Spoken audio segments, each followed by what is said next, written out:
This is Robert with Pioneer Smokehouses, and today we're going to do a relatively simple cook. We're going to kind of do something that's going to be kind of similar to a pork burnt end.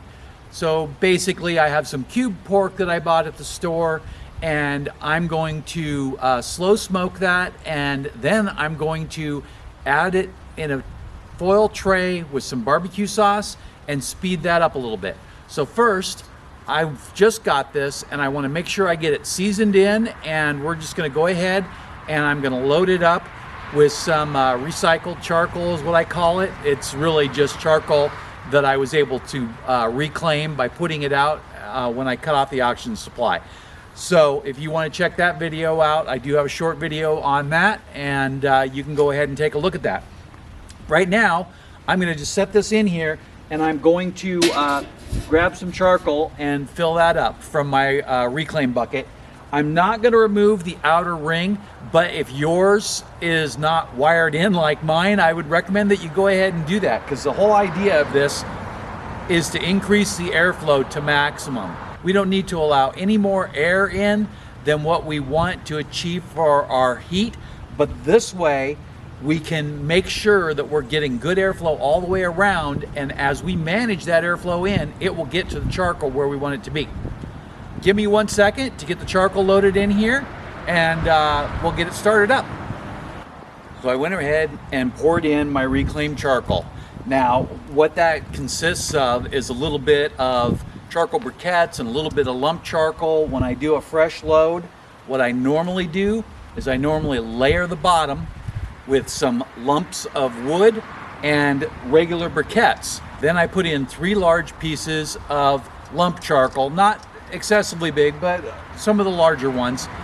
And then I fill that with either the reclaimed charcoal or with small lump charcoals to go around there. And if I need any extra, sometimes I'll throw in some briquettes on the top, whatever works. But normally I'll dig a little hole in the middle like that to add the lit charcoal to it.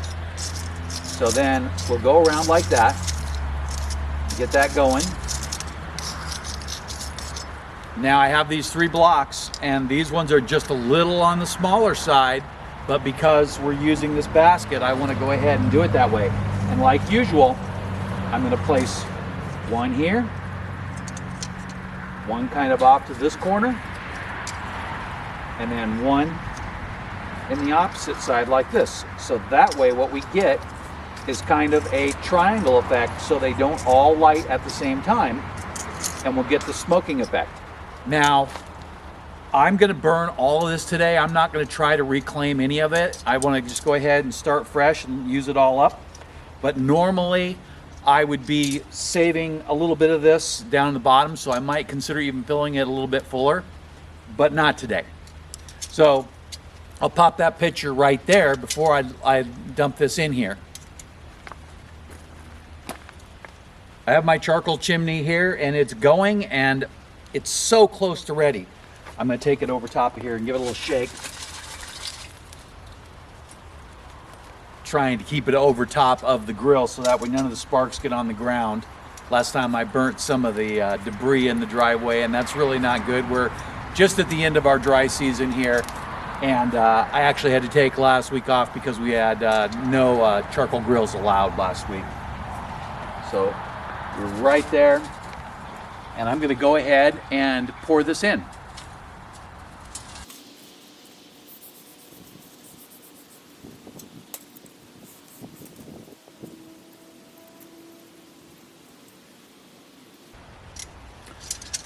So I've set this up in a minion method, and I have all of the lit charcoals towards the front, and they're pretty warm, but they still need a minute or two to get a little bit warmer. And I'm triggering this block right here, so that block is going to start to smoke as soon as it gets hot enough. I will move it just a little away from that lit charcoal, just give it another minute or two before it lights. And I'll probably go ahead and give it a little bit of air with the yard blower to make sure that this is good and going the way we want it. So I'll be right back. So like always, I'm just going to use this yard blower to give it a little bit of oxygen, but you can use anything. A heat gun works really well, but I also have a hair dryer that's an old beat up one. I just put it on low, So it's low heat and low air, and it works really well for this.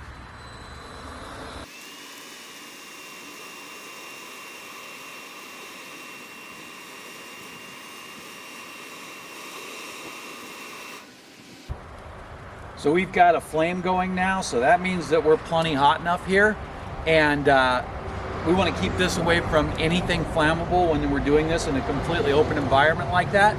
And keep in mind, there is a fire extinguisher right underneath the camera.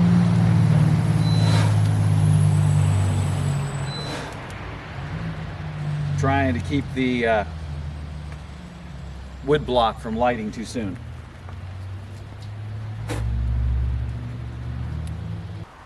So it looks like we're going good enough now that I'm going to go ahead and put the top of the smoker on.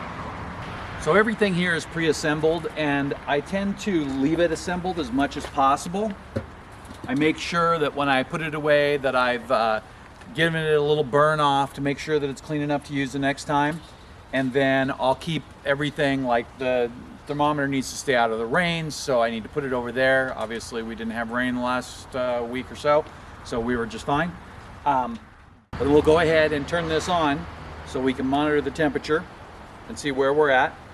One of the probes is through the side hole there, and the other probe is sitting right on the cooking surface. I'm going to go ahead and take this moment before it heats up to move it over just a little bit. So let's get that wire going like that. Now once it gets heated up, I'm going to try to put that in the grill mat so that way it doesn't make direct contact with any of the metal surfaces. Down below here we have the water bowl, but I never use the water bowl. I'm not a fan of that. If you are, that's great. What we do have is we have 2 layers of tin foil on top of that water bowl, and it's full of lava rocks. I'll see if I can get a picture of that. Now this tin foil has been used a few times, and this is probably the last time.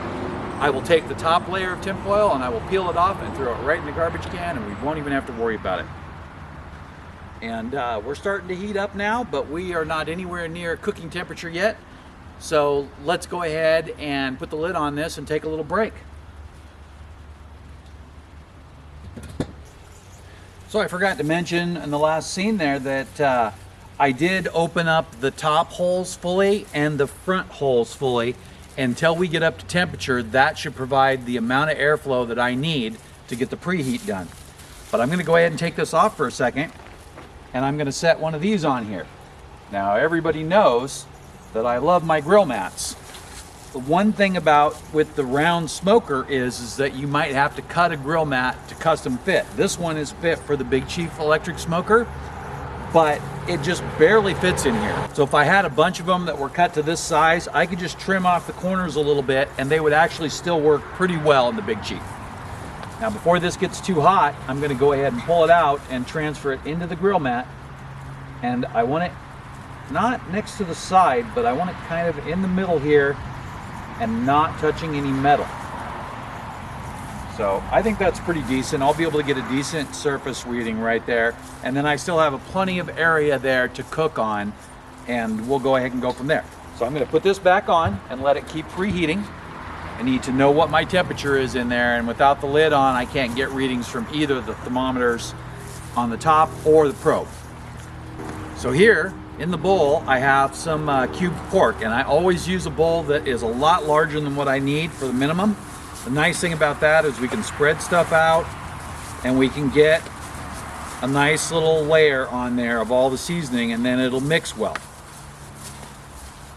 Now today I'm going to keep the seasoning really simple, and you can go as much or as little seasoning or whatever your favorite flavors are, but I'm going to use our basic 3-2-1-1 and some granulated garlic, which is also in the 3-2-1-1. And you can see the video for the 3-2-1-1 right here if you'd like.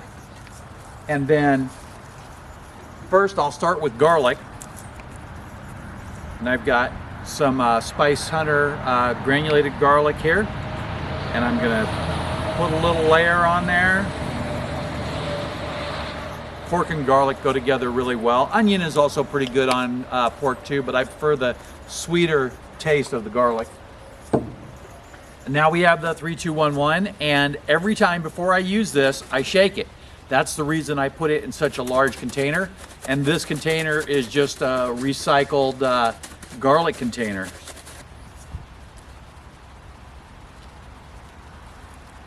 And I'm going to bring this up to the camera, and hopefully you can see what I'm doing here pretty well. Now I'm just going to go ahead and mix it by hand. And if it looks like it needs more when I'm done, I'll put more on there. But it's really close.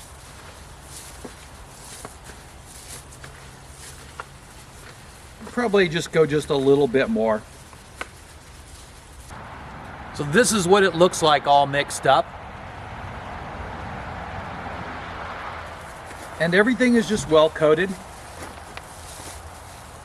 We're just above 150. That's not quite hot enough to actually cook the way we want it, but it is hot enough to go ahead and load.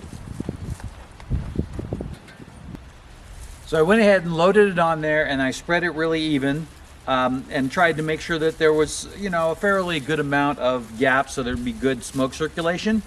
And here's a close-up picture so you can get a better idea of what I just did. And then I'm going to go ahead and put the lid on there so we can get to smoking here. When you look at the front of the smoker, I've got the air vent and the handle and the thermometer reasonably lined up, and then we'll be burning the charcoal towards the front first right there. Now when I get done with the first step, which is solely designed to start the cooking process and to get smoked flavor in there, then I will go ahead and open up the vents. By that time we will be in direct sunlight, so that will also help with some of the smoker temperature. And I did set the smoker in the sun before I started the video, just so that way it would be nice and warm and ready to go. The sun will actually heat up the metal and speed the cooking process, or at least the preheating process, along. So we're going to go ahead and take a little break, and I'm going to keep an eye on this. I might need to give it just a little more oxygen to get it up to the temperature I want, but I'm not going to leave it doing that. I need to get it right in the 200 to 210 range, so that way it will be smoking, but it'll also be at the bottom edge of the cooking temperature. Then once we get that done and we go to transfer it to the pan, we'll add barbecue sauce and we'll up the temperature into the 300 degree range, which is kind of where my top is for this smoker.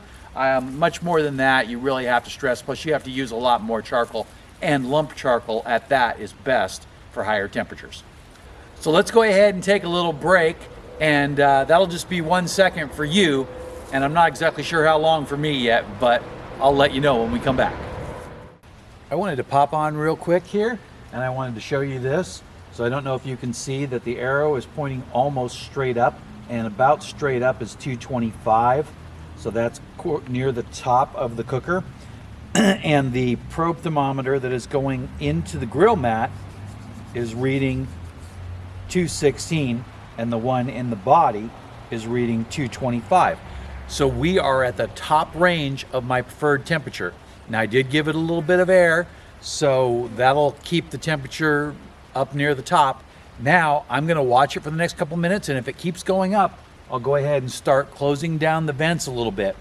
I'll close them down about 25% each one together.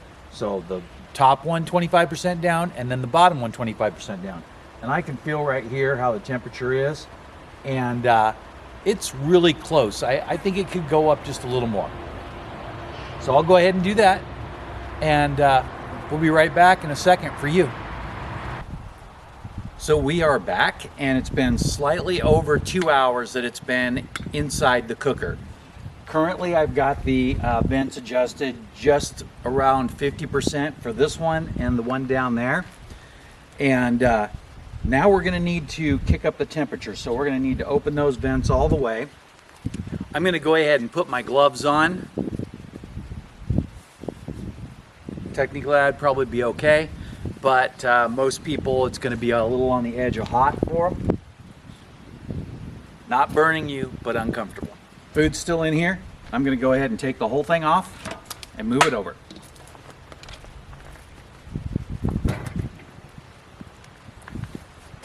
You can see just the front half of it burned.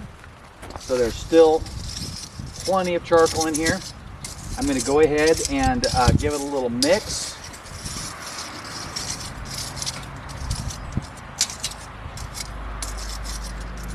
I'm going to move the wood blocks onto the coals. You can see how well it's smoking there, so it wants to get going. I'm going to go ahead and give it a little air and get it on fire so that way we can jump that temperature way up. I'll also take this opportunity to open up these other two vents because we're going way up in temperature. We'll be right back. So I gave it some air and it just popped right up there. There was a pretty good amount of coals spread throughout there that were hard to see until I hit it with the blower.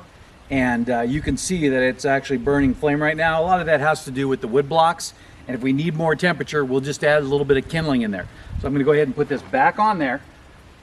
Hopefully it maintained all the temperature and it looks pretty close.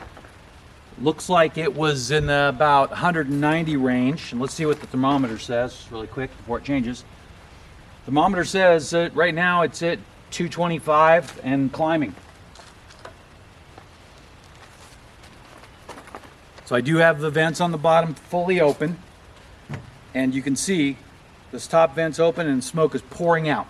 So let's go ahead and move on to the next step. This piece here looks pretty smoky, so I'm going to bring that up to the camera so you can see it. So now I'm going to go ahead and pick all of this off of here and put it on here. You can do it this way, or you can pick up the grill mat and dump it in there, whatever works for you. I'll be right back. Okay, so I have it all in there, and I'm going to make sure that it's completely broken up by giving it a mix before I add any sauce. All the pieces have come apart. Looks pretty good, just like that. I'm going to go ahead and bring that up here. Then, I'm going to take my favorite store-bought barbecue sauce. This one is a with sugar. You cannot use no sugar barbecue sauce or no sugar added. When you're trying to get a caramelization, you have to have the sugar in the barbecue sauce. Some people like to add a little bit of like brown sugar to a low sugar sauce or something like that, and that's perfectly fine. Do whatever you like. Go ahead and get the lid back on. Got some bee friends that want to join us for dinner. Well, nope, sorry, you can't come here. So I'm going to go ahead and give this a stir. Once you've mixed it up and you're happy with the coverage, then you're done. If you want more, this would be a good time to add it and then mix it again. Here, I have a metal pan that has a light spraying of vegetable oil. This just happens to be olive spray here, but you can also use regular canola. I'm trying to lighten up on the canola myself and go with more olive oils and stuff like that. I'm just going to dump this in here, and we got it in there and try to keep a little bit away from the edges. It'll reduce the amount of burning, but we should get a good caramelization. I would not use a pan any smaller than this for this amount because it doesn't get us enough surface area and just be able to spread out the pieces. I'm going to go ahead at this point and I'm going to remove the grill mat and set this directly in the middle. And then with my glove, I'm going to take this and I'm just going to go ahead and set it inside one of the larger pieces. Let's look in the middle here and see if we can find a big one. This one looks pretty relatively good size. Now, of course, they're already completely cooked and we're just trying to keep an idea of what's going on inside there.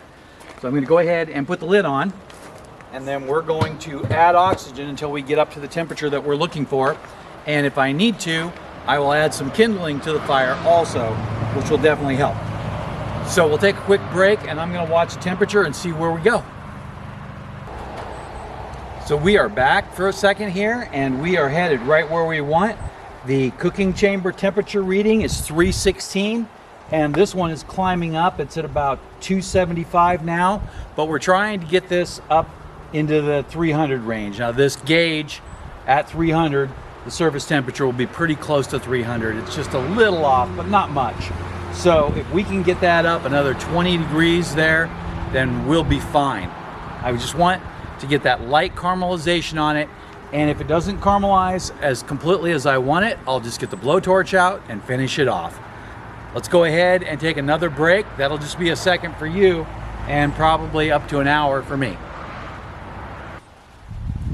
It's time to go ahead and check this out. Now I have looked at it and it looked really good. So let's go ahead and get in there.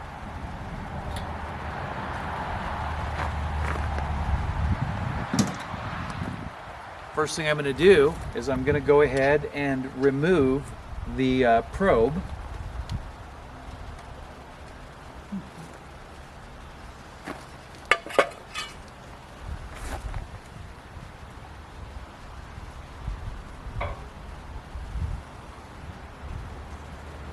Now I'm going to go ahead and grab a piece here that looks pretty good. I'm going to bring that up here so you can get a little look at it.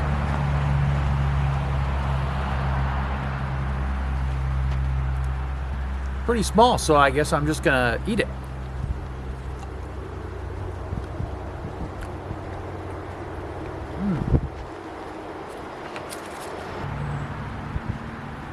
That is really tasty. See if I can find another little piece here that's got a little bit of caramelization on it. That one's got a little caramelization around the edges, but it was sitting down in the barbecue sauce, so we'll get a little bit of both there.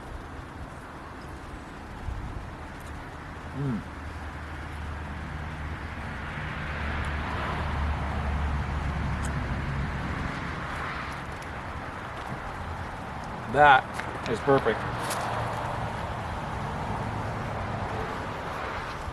So I'm going to go ahead, before I grab this, I'm going to try to lift it up a little bit with my fork so I know it's not sticking on the grill grate. And then just right on there. I'm going to pop a couple of pictures up there in the corner. So first you'll see the regular shot, and then you're going to see the close-up so you can get a really good look at this. Now I'm going to go ahead and bring it up here also.